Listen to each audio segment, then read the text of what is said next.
Hello, this tutorial is for the Marion County School District's online student registration. During this tutorial, I will guide you through the online registration process for a new student entering the Marion County School District for the first time. Parents of existing students may also view this tutorial to familiarize themselves with the new online student registration system. Let's go ahead and begin. First, parents of new students will need to request an active code from their school in order to begin the registration process. We have attempted to make this very simple by providing you with a form you may use to request the active code. Each school has their own form to complete. If you have multiple students entering school, you will need to complete the form for each student so that you can receive a unique active code for each one of your children.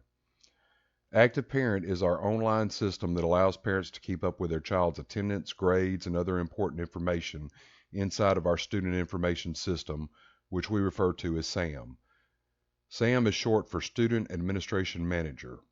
Our new OSR utilizes Active Parent for the registration process, so all parents will now have Active Parent accounts, whereas in the past, accounts were by request. Parents of existing students that already had an Active Parent account can begin the registration process by simply logging into their Active Parent account. Parents of existing students who did not have an Active Parent account will be receiving an active code for their children through the mail. Parents of new students will receive an active code from the school once they have filled out the online form on the student registration page. Let's go ahead and start that process so that you can see what it looks like.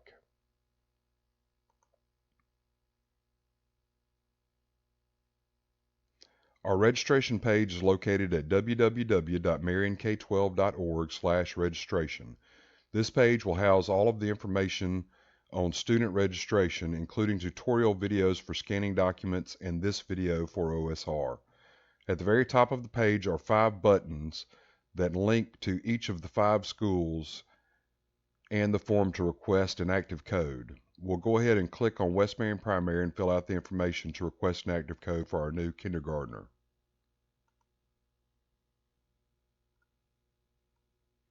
First, you should notice that we are asking for your child's legal first and last name. We need the information as it appears on their birth certificate.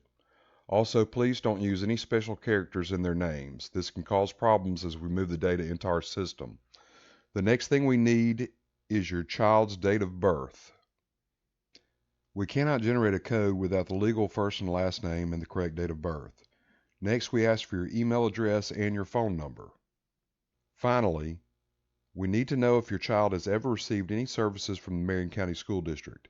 If your child has ever been in school with us, or if they have received services from our Special Services Department, they may already be in our system, and your school may need to search for their records before processing your registration request.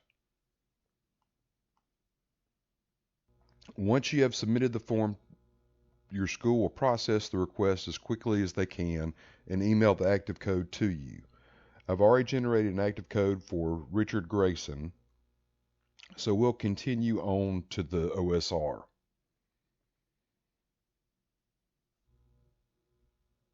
Once you have your active code, you will use the link under Resources for Active Parent. The web address for Active Parent is ms4600.activeparent.net. Please do not do an internet search for Active Parent, since many schools in Mississippi use the software. You may get directed to another district's page and you will not be able to log in.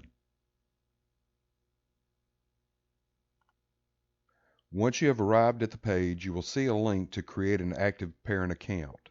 This is the link you will need to click in order to use your active code to create an Active Parent account and register your child. Let's go ahead and enter the active code we've been given and click the Redeem Code button.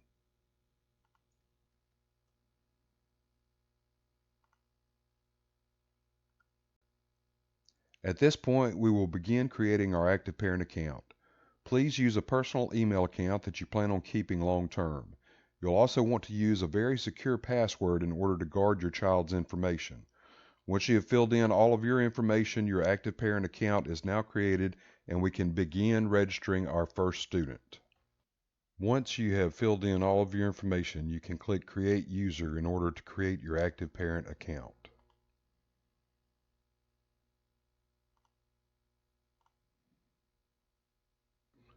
We can now click the Login Now button to continue to our new active parent account. At this point, you have the opportunity to correct any information about your active parent user account. You also can change the language if you need to, but if you're ready to go on and continue with the student registration, just click the paper and pencil icon in the top right. Now we can choose the student that we have requested. Here you will find any messages from the school as well as the phone number of their office in case you have any questions. If you have no questions, we can go ahead and begin registration. This screen gives you further information on how to enter your child's name as well as the required documentation for registration. At the bottom of the screen, we can see that now we need to enter in all of our student information before we can proceed. At the bottom of the screen, you will notice that at any time you can cancel the registration, save progress and continue later, or continue on to the next step if you have entered in all of the fields that have a red asterisk. These are required fields. So we'll go ahead and go on to the next step since we've entered in all of our student information. On this screen, we will be entering in the legal residence address as well as the mailing address, which may be a P.O. box, the student's phone numbers, as well as any email addresses, and we will be uploading our proof of residency. First, we will enter in the student's legal residence. After we have entered in the student's address, we will need to choose the address type. If this were a P.O. box, then it would be a mailing address. In this case, this is our residency and mailing address, and we will mark it as our primary address and add it into the system. Next, we want to add the student's phone number. After we have entered in the phone number, we will need to choose the phone type and mark it if it is a primary phone number. You can add multiple phone numbers into the system and it will make it easier for the school to get a hold of you or your child. Finally, we can add the student's email address. Your child will be given an email address by the Marion County School District for educational purposes, but they may also have a personal address where they would like to receive alerts. In that case, you can add that email address here and mark it as their primary email address. Finally, we need to upload our proof of residency documents. If I had already registered another student and I wanted to import that documentation from the other student, I would click here where it says Import Documents. This would then give me the choice of what student I want to import those documents from. In this case, we need to upload new documentation, so I'm going to click on Residency Documents, Upload New File. Now I'm going to select the file to upload. In this case, I've already taken all of my documentation and put it in my Office Lens folder where I scanned all that information in. And I will upload my Residency 1 and simply call it Residency 1 or whatever you would like to in this space. Upload that file. Now I can upload my second file, Residency 2.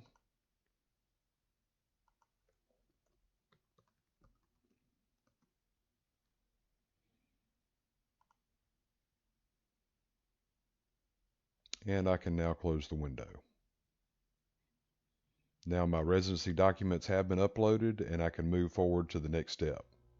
On this next screen, we will enter in our birth certificate information as well as any early childhood programs that our child has participated in. Here you will enter the birth certificate number, their birth city, birth state, the county, and of course, what country they were born in. Here is where you will click the button to upload your birth certificate documents.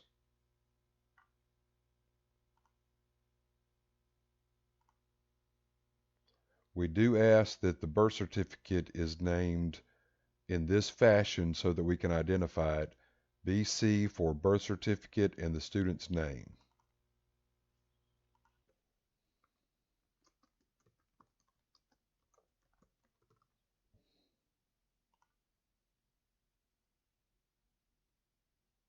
Now our birth certificate has been uploaded, and finally on this screen you'll need to enter any information about any early childhood programs that your child participated in. Our child did not, so we'll go ahead and skip to the next step. On this screen, we need to upload our immunization documentation as well as any medical documents for our child. It's the same process on the other screens. I already have that information ready, so I'm going to upload a new file, select that file.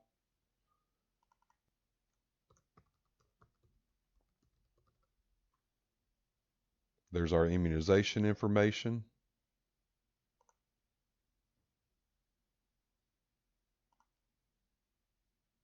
And now we'll upload any medical documents.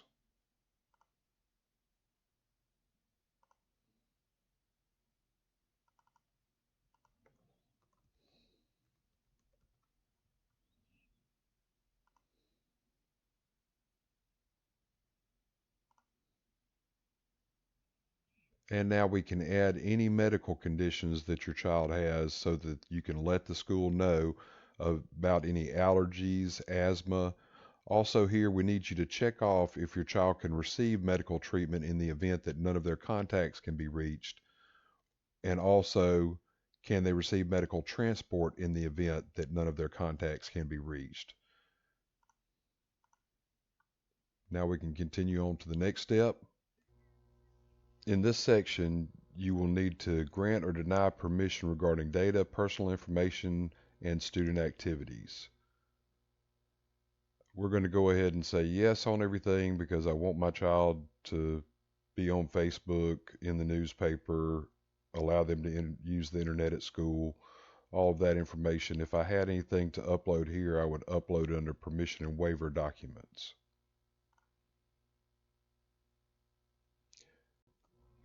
On this page, you'll be filling out parent and guardian information. You can also fill out no contact information on this page. So we're going to go ahead down here to the bottom and add a new parent guardian contact. And so now we will be filling out all of this information for ourselves. At this point, we have entered in all of the information for our guardian, and we want to add a photo.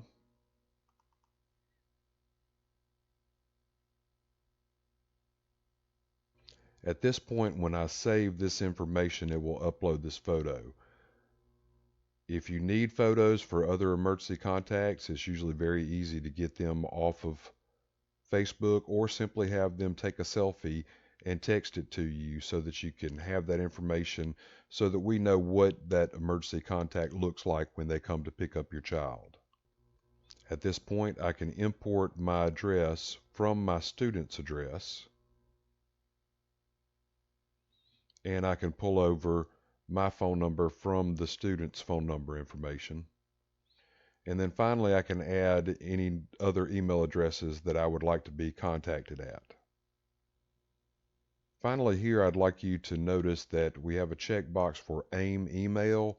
AIM is Active Instant Messenger. It is our call-out system that we use to get information out to all of the parents quickly, and we will also use that to call out in an emergency. So I would highly recommend that you check off that you receive emails at this address. Now we can save and move on to our next step.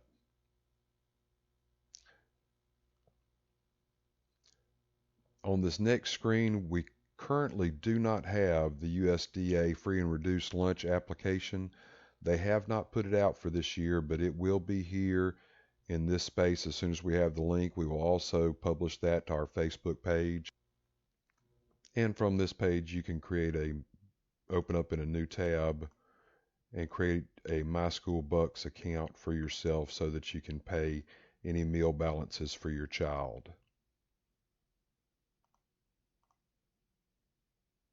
Finally, on this page, we can import any other documents from other students, or we can upload any miscellaneous files that you feel the school needs to have.